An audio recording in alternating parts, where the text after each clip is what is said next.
All right, it's in Jackson, Michigan. We've been there since 1951. We currently employ about 135 employees. Again, my grandfather starting the business, and my dad went to work with him in actually it was the late 60s. He's been there ever since. He's grown the business from approximately a 10,000 square foot building to total manufacturing square footage is approximately 150,000 square feet now. The zinc plating process along with the anodized process are extremely electrical intense usages, both because what we're doing is depositing a zinc metal onto a part in a solution.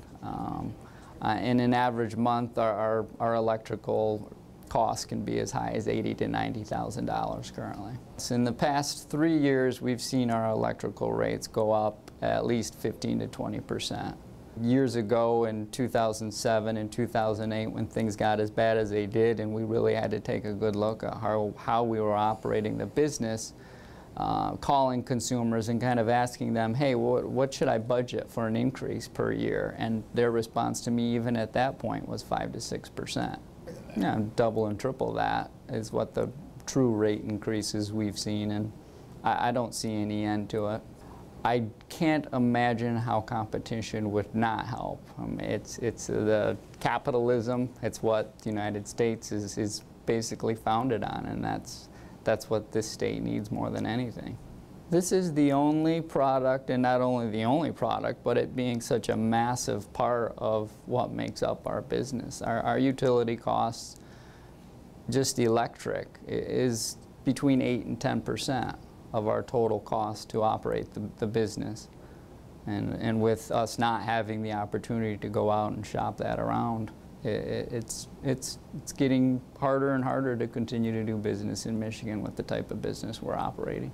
So I would say it is a detriment. It's definitely, the electrical rates in Michigan are a detriment to us in competing with our competition in Ohio and Illinois and Indiana.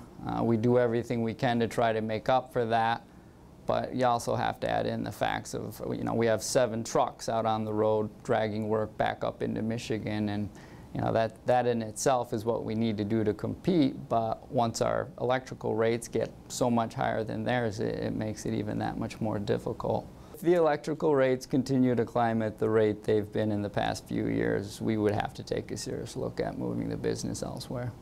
The relationship between Consumers Energy and Elm Plating Company is actually very good.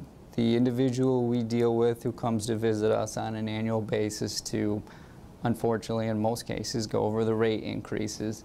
But in the situations where we've had growth over the past few years and had to install new transformers or new lines or change our rate plans, Consumers Energy performs very, very well from a service perspective.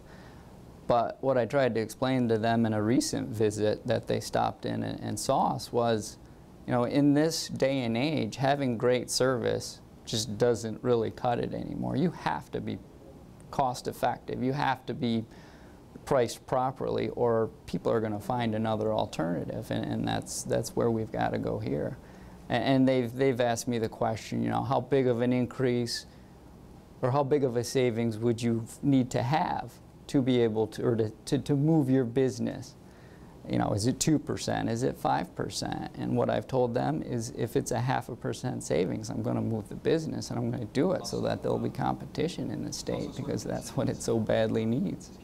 The state is picking winners and losers as to who's going to be more competitive, because again, in our business, it's a massive piece of the pie that is a cost to our bottom line.